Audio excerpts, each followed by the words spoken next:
Pessoal, tudo bem? Tudo jóia. E aí, como é que passaram a semana? Bem, né? Então, vamos hoje aqui para a nossa última parte do resumo. Eu vou falar um pouco aqui do capítulo 6, né? E o finalzinho da arte gótica. Então, ele traz aqui a filosofia do Etienne Gilson, que era um filósofo ali do começo do século XX, e ele estava preocupado com os rumos da filosofia moderna. Ele era um estudioso do São Tomás de Aquino e do Santo Agostinho, que eram filósofos ali da Idade Média. Então, ele coloca, por exemplo, a beleza, a bondade e a verdade no mesmo nível. Então, qual é a pergunta que ele traz? Por que devo acreditar nisso? Porque é verdadeiro. Por que devo amar? Porque é bom. E por que devo apreciar? Porque é belo. Então, essas três verdades sobre o homem, elas são inseparáveis do homem, por mais que você nivele por baixo. O homem ele já traz essas características, né? Da bondade, da verdade e da beleza. Agora, se a gente for olhar para a arte produzida ali na Idade Média, né, de tudo que a gente viu até agora, o que a gente vai perceber? Que até mais ou menos do século V ao século XI, eu não vejo pessoas, eu não vejo cidades, eu não vejo política, não vejo a natureza. Por que essas coisas não foram representadas até esse momento? Porque até esse período aí chamado como Idade das Trevas, o homem ele criou assim uma arte simbólica e imaterial, tentando o quê? Através da arte alcançar aquilo que era o ideal, né? Que era a vida celestial, distante aqui desse mundo, daquilo que era considerado mundano, né? Então ele estava buscando essa perfeição, esse ideal aí, né? Através dessa simbologia toda.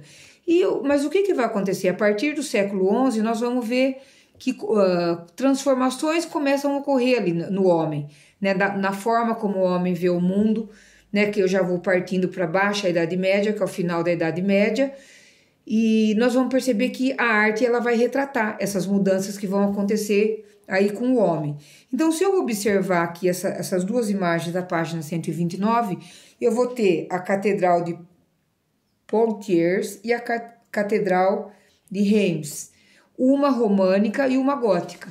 O que eu percebo de diferente? Que a românica é aquele prédio pesadão, de pedra, paredes grossas, as colunas super grossas, a coluna é da mesma grossura que o arco, que é a abertura, né? Um lugar escuro, o arco pleno, né?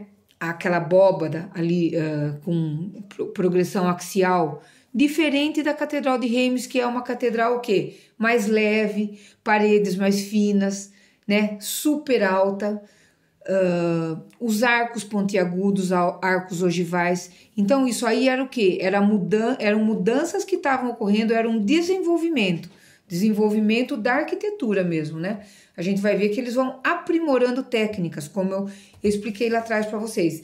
E nessas mudanças que vão ocorrendo aí, a gente percebe que os artistas, né, o desenho e a escultura, eles também vão mudar. Na arte gótica, tudo isso vai ficar mais realista. Então, o homem ele vai se aproximar do realismo. E é um realismo, assim, sofisticado. Se a gente olhar aqui no detalhe, aqui na página 130, Catedral de Estrasburgo, o que eu vou perceber? Assim, muito detalhe, né? Muito detalhe. E a escultura gótica, ela está incorporada na parede. Ela não é ainda uma coisa solta, que você pode apreciar ela de todos os ângulos. Não, ela está incorporada na parede como se fossem colunas, né? É uma escultura longilínea. Mas, assim, com um realismo absoluto impressionante, que a gente pode observar nessas figuras aqui. E na pintura não é diferente. Nessa pintura aqui, ó, Cura do Homem Nascido Cego, do Duccio di Bonasegna, o que aparece aqui? Eu já vejo que tem um corpo ali por baixo daquele pano. Ele começa a querer representar perspectiva, coisa que não existia até então. Ele mostra aqui uma cidade, ó, pessoas. Imagina, isso não aparecia. né? Se eu for olhar e comparar com esse painel aqui, ó, do mestre de Avia, eu vou ver que aqui é totalmente bidimensional essa pintura do mestre de Avia. Não tem a tridimensionalidade, não tem a profundidade. É como se ele tivesse, a coisa tivesse chapada ali, né? Não tem, assim, a terceira dimensão. Isso é importante porque a gente percebe que mudanças vão ocorrendo. Essas mudanças estão retratando a mudança do homem, do pensamento do homem. A arte, ela está só representando o que o homem pensa, não é verdade?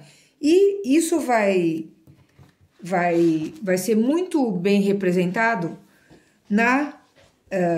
essa mudança que está ocorrendo numa peça que é conhecida como a Tapeçaria de Bayeux, que ele narra o que é a Batalha de Hastings, quando o Guilherme, o Conquistador, ele ganha essa Batalha de Hastings aí contra o rei Haroldo II da Inglaterra. Então, essa passagem aí, foi uma das mais importantes batalhas da história da humanidade. Imagina uma tapeçaria, gente, de 60 metros. É uma coisa, assim, muito grande. Então, eles acreditam que tenha sido feita por mulheres que presenciaram esse momento, né? Talvez mulheres ali desse povo que ia lutar, porque eles iam lutar também, os nobres, eles entravam na luta. E as mulheres ficavam em casa esperando os seus maridos.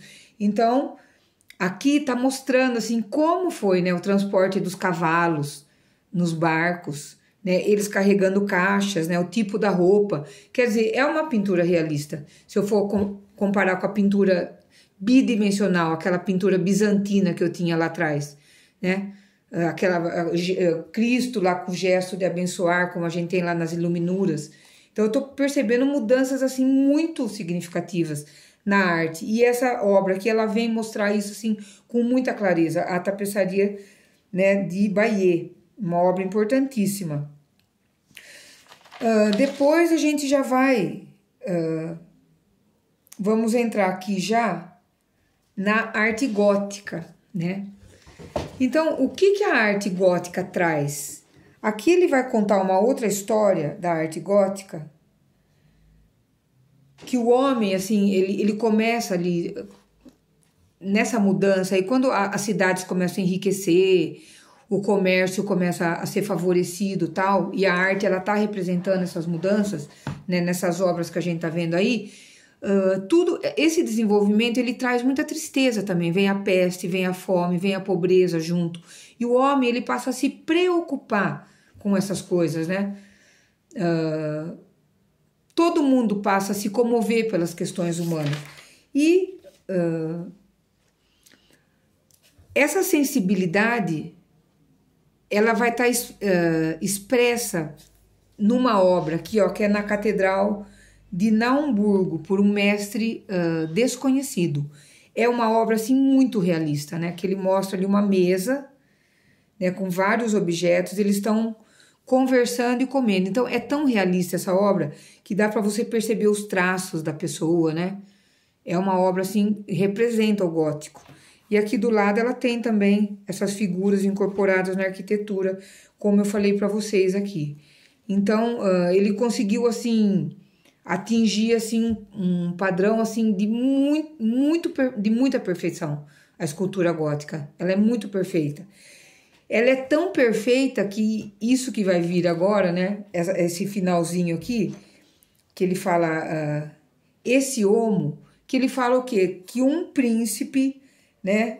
É um rei, o duque da Borgonha, conhecido como Felipe II o Bom, ele manda esculpir em alabastro, que é uma pedra, o túmulo dele. Ele contrata um dos principais escultores ali, que era o Klaus Sluter. Então, o que o Klaus Sluter faz? Ele faz aquelas choradeiras, aquelas mulheres que ficam chorando e lamentando a morte ali, né? Que é normal a gente ter. Só que ele é tão realista, que ele, quando ele coloca aquela capa e aquele rosto encoberto ali da mulher, o que ele está querendo dizer? Que essas pessoas, elas estavam ali chorando, mas elas falavam assim, ele morreu, ainda bem que fui ele e não eu. Então, o artista, ele consegue captar isso. Olha só, gente, perfeição, que nível de realismo que era a escultura gótica. Então, é uma coisa, assim, muito linda da gente saber, né?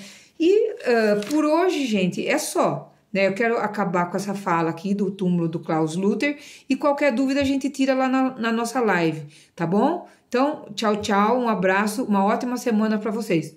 Beijo.